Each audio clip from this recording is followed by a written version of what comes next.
Hello guys, and welcome back to our Final Fantasy XIV A Realm Reborn Dungeon Guide. Today we venture into the Thousand Maws of Toto Rak. Um,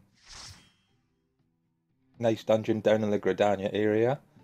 Um, the fifth dungeon? 1, 2, 3, 4, 5. The fifth dungeon you'll come across. Um, it is level sync from level 27. And accessible, I believe, at level 24. It covers those 3 levels. In here we have got a scholar, a bard, and an arcanist with us. We've got at least 2 people plus myself that have level synced down for this one. So, a labyrinth of tunnels and some interestingly named creatures. You have to excuse me if I do sound a little bit under the weather today, sore throat and the start of a cold. But we'll plug on nonetheless. So, first things first, we're going to come down here and find a couple of these prison Terraks. Let's just grab a hold of these. And we do have access now to a Rage of Hello combo, which should make holding hit an awful lot easier. So we just grab these and hit them with the Hello combo, and the job is done. As you can see, it's a very dark dungeon, so obviously you need to try and be aware there's multiple routes through it as well, and you'll be required to pick up different photo cells, magic photo cells, to open different rooms within the dungeon. So you're just going to have to keep an eye out for them. So as we come down here, we run into our first photo cell, along with a Metan sapling and another prison Terok. Grab that. Grab that.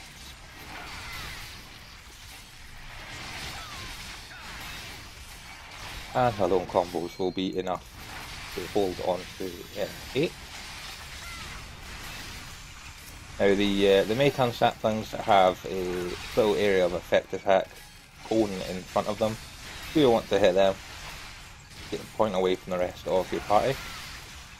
The prison Terraks, nothing quite so interesting. They are just going to be attacking one person at a time. So these Magitech photo cells, you need them throughout the dungeon, so you can grab them.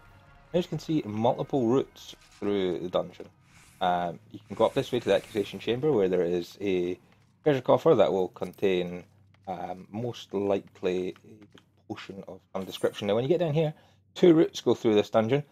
Doesn't make the world of difference what one you choose, but we're going to go left for the moment and carry on down the left hand side. We come into this opening with more prison Terraks and another Magitech photo cell. So 3 of these, grab them, a couple of flashes to get their attention, and then we're just going to rotate Hello combos on them to keep them with us. So by this level, sort of 25 to 27, you should start getting as a gladiator at least. Some good moves to start holding hate, like the Hello combo. You still don't have access to things like Spirits Within, or Circle of Scorn, or Shield Oath, which are all much higher level, and they make aggro keeping a real walk in the park. But as soon as you've got Hello combo, there shouldn't be any issues keeping aggro. I'm just going to leave the map up here so you can see the different routes through the dungeon. It is very complex. You want to grab all of the Magitech photo cells you see, and you'll need them to access the first boss fight. In here, another prison Terok and a Muntoy sapling hiding just out of shot. Then grab them, try to keep them well pointed away from your party as possible. It's not easy because he is hiding in the corner, but if we try and keep it this sort of direction towards the doorway, and everyone stays to your left, you should be able to stop him from hitting everyone with his AoE. Down here we go, and this brings us to the purple line indicating the first boss fight with the Magitech terminal. So, a photocell on the wall. Now you need at least 4 of these to activate the terminal. As soon as you do that, a Corello Ninetails pops up. Now for this you are going to be dealing with poison, which causes a damage over time. It's not a particularly difficult boss battle, as aside from the poison there's no other mechanics. Point them away, hit your combos, and this one's easy enough. So you can go down the other side of the map as well. It doesn't make any difference, you'll still get the requisite number of photocells from that. So it's not a problem, whatever way takes your fancy. And once he's been defeated, you can then attach the photocells onto the terminal. And that will, as you can see behind me, open up this gate. Treasure coffer there, it's mostly going to be ethereal goods, and nothing too exciting yet. So, pressing on, we come across a couple of Warden's Whips. These are basically just smaller versions of the Corello Ninetails that you just did battle with. So again, poison is going to be the main influence here, and you want to try and stay out of taking too much damage. If your healer has got Asuna or leeches, then they can get rid of it that way, but realistically the damage over time it does is very small. Nothing too much to worry about. And a photocell in, I should point out, that room there. Again, pressing forward through some more hallways. We will now come to our first selection of prison puddings. Now these are basically some flans.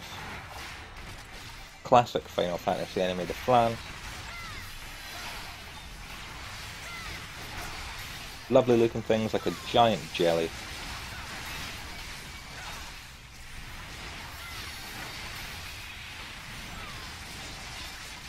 But again, no great risk to your party, because at least semi-competent group you shouldn't be wiping on any of this trash in here. Once they've been dispatched, press on, and around the corner you will come to some more Warden's Whip. And 3 of these means triple the poison. Again, it's not going to do massive damage, and your healer will most certainly be able to heal through it. It can just become a little annoying, especially if everyone is only just at the level to reach it. I would imagine by the time anyone comes to play this, though, there will be at least some people who are max level and sink down, just as part of the roulettes.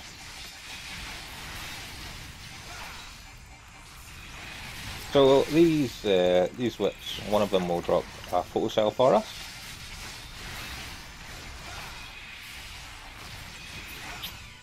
We'll be sure to grab that. And then once again we push on through the dungeon. You can go right here, which will lead you to the prison pudding and the treasure chest. Nothing too outstanding in there. Again, it's going to be more potions, ethers, etc. Along here we come to 3 Warden's Whips. So again, 3 lots of poison. And as you can see with my health bar here, it does take its toll. But a competent healer should be able to deal through that with no bother at all.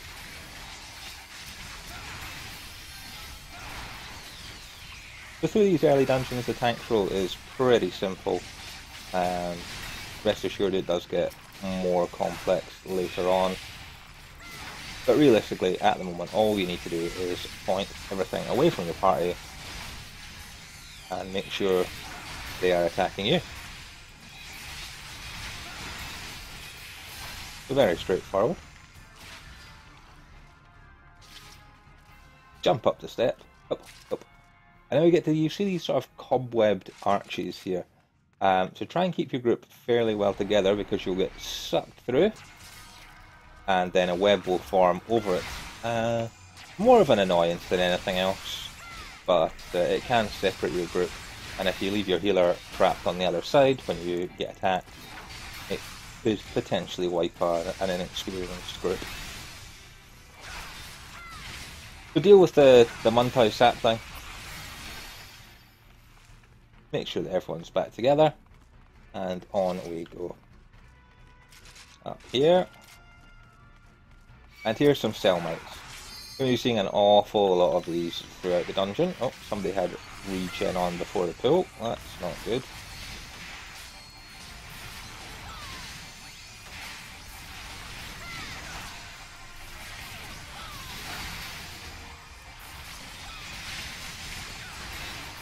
So yeah, you'll come across an awful lot of cell mites. They don't do a great deal of damage. They don't do any area of effect attacks. They are just the very definition of trash in this dungeon.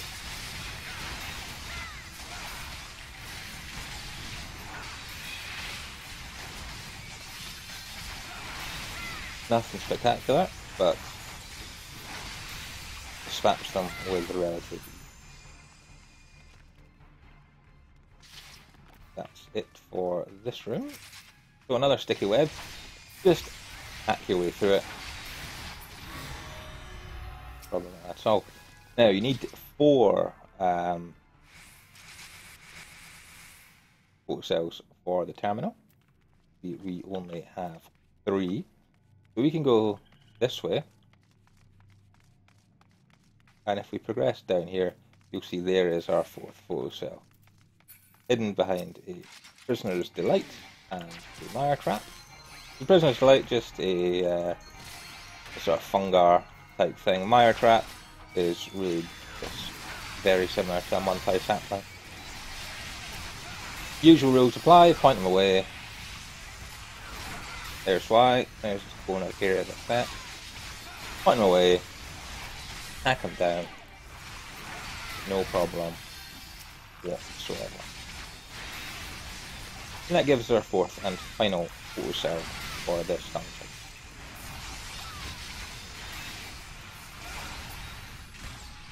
There we go.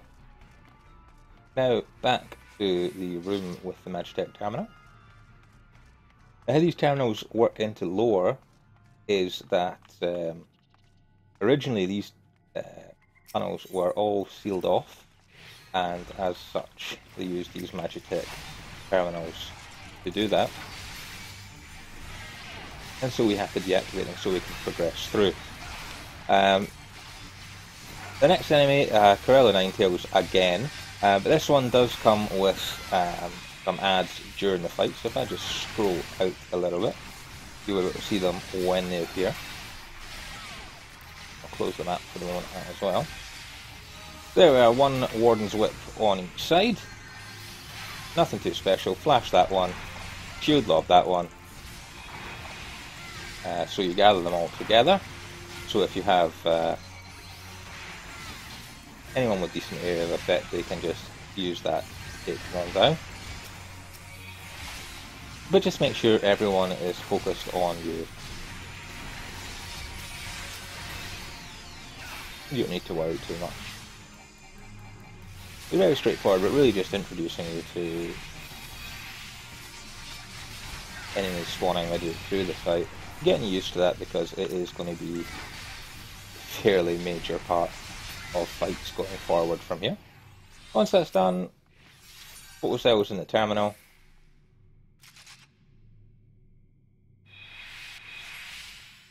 And 2 treasure coffers. Yeah, set of torturers, duckbills, part of the torturers set. And more Furio bits and pieces. We go through another one of these and we're faced with some flesh pods. We're just going to go back, because there's no immediate danger. Let's go back and open up that web. The flesh pods are easily dealt with, either arranged or just a shield lob. Will cause them to explode. They'll deal area of effect damage and poison to people in their range. Nothing too exciting here though. A couple of Selmites. There is a treasure coffer in the room to the left. It's protected by a lightning sprite. But again, from that you're just going to get things like ethers, potions. So I wouldn't really recommend it. But good for the experience if you are going through here for the first time.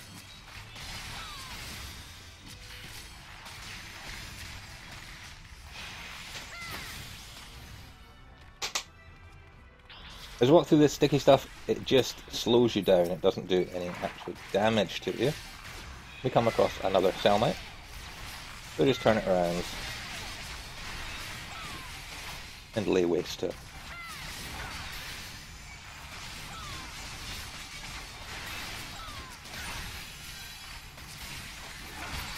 Nice and straightforward. Another web to go down. And more fleshy pods. So again, just shield lob them and they will disappear. And if you're out of the way of them, you don't have to worry. Now here's another archway. Let's get everybody in. Oh, they went a bit early. Never mind. So while they go to release people from the sticky web, or don't, whatever the case may be, we'll just grab these Selmites here and keep them out of the way. And normally I would advise that you go and open up the web for your partner rather than leaving them to it themselves. But this is what happens with duty finder groups, especially ones that you have high level players in who have synced down due to getting a roulette. They are looking to get through here as quickly as possible. And yeah, so you're going to find they're probably not rolling on the loot. They're probably pulling things, especially if you're an inexperienced tank. They're probably going to be pulling hate from you at every opportunity, not giving you a chance to grab stuff. It is a shame, it is unfortunate.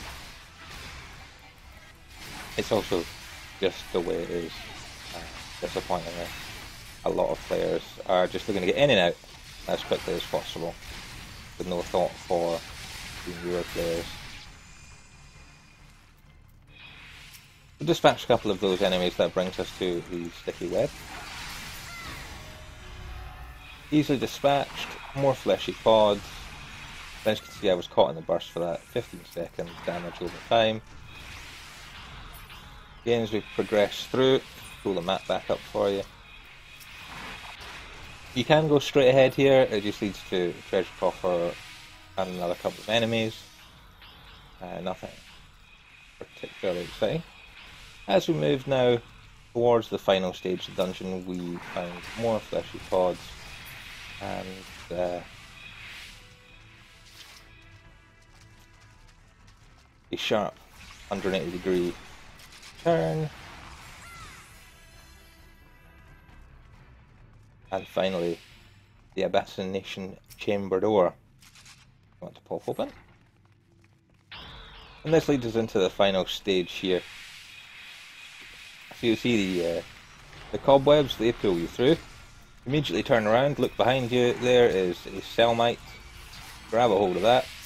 Down here there is another one. And coming up from around the corner is a third to give us the full set. It's like a bank holiday weekend of Selmites. Saturday, Sunday and Monday just over here. Like a bank holiday weekend, get these out the way quickly.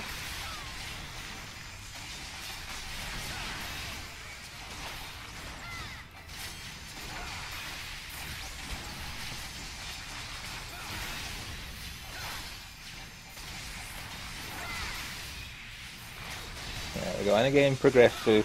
It's green, but it really acts like treacle, so progress through the treacle, grab the lightning sprout, deal with the fleshy pod,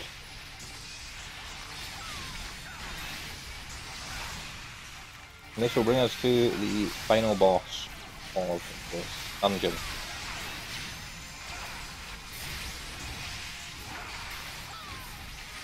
So as you know, lightning sprouts have no area of effect, so we can just keep them turned away and batter them. Through the last sticky web we go, and this brings us now to the final boss of the dungeon, which is the Graphias. Now, if this is somebody's first time here, they do get a rather long cutscene. So do try and be patient, it is part of the storyline for them. So it's basically a giant Selmite turned huge.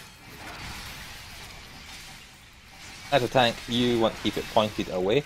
You will need to watch out on the ground because there will be area of effect, like the line type area of effect. You will also need to watch for poison on the ground, and also adds as well. So there's one. Thomas might grab a hold of that. There's another.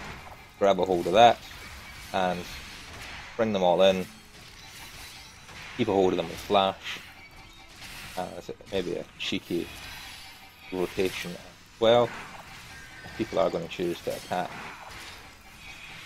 random things in random orders, then you will lose hate on them.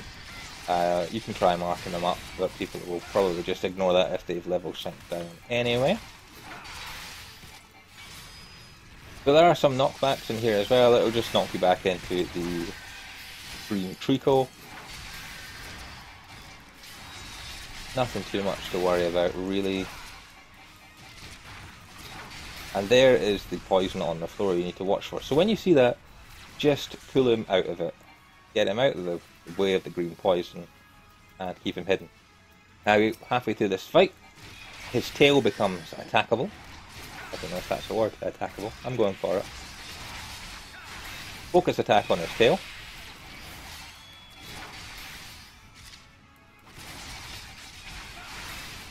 And that will cause his tail to shatter and stop him from doing these area of effects. Now you see another couple of ads have spawned, so we're going to grab these two.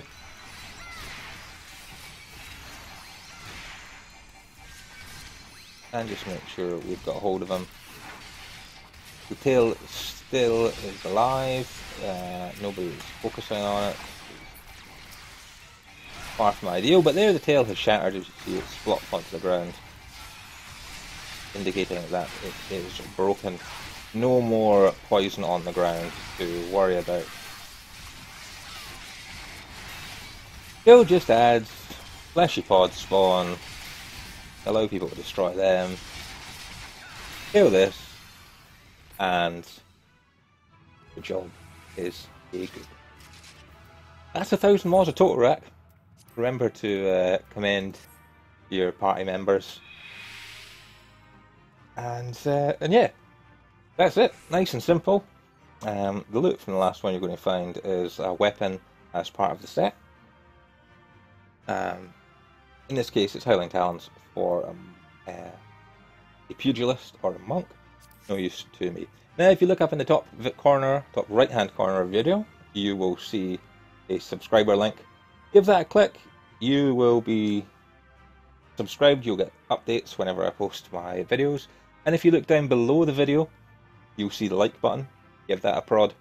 You'll also see the description where you can find links to my Twitter account, where we will engage in some general japery, and finally the link for Twitch, where I'll be streaming Final Fantasy, maybe some Hearthstone, perhaps some WildStar, and who knows what else. Anyway, thanks again for watching, and I'll see you on the other side. Take care.